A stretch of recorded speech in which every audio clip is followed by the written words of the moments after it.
So, hello everyone! Welcome back to my channel. In this video, medyo relax lang tayo. Tatry natin yung pinadalang chips ng Crunchify. So, meron tayong banana crunch, tsaka broccoli crunch. So, ayun. Indicated dito, ingredients niya, broccoli tsaka coconut oil lang.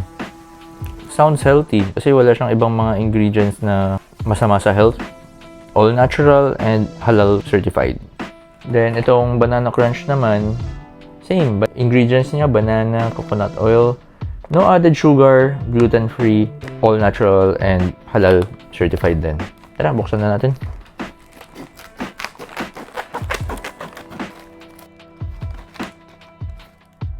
Kakaiba yung itsura na banana chips niya. Parang chicharon. Then,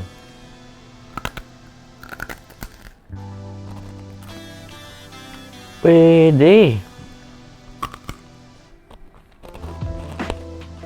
Promise guys, kakaiba to.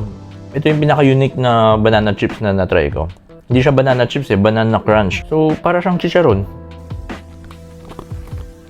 In fairness, galing. Ang galing ng gumawa na ito. Next try naman natin yung broccoli. Ito na yung broccoli. Uy! Flowers for you!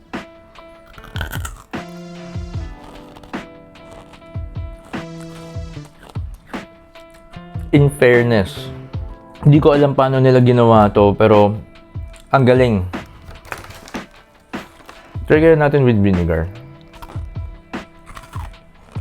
Try natin with suka tong broccoli chicharon.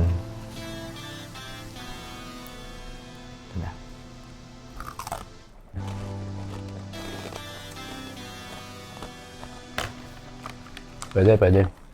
So, ayun, sa mga nagtatanong kung saan makakabili na ito, alam ko online pa lang sila ilalagay ko na lang sa description. Alright, thanks for watching. This is John C for Crunchify.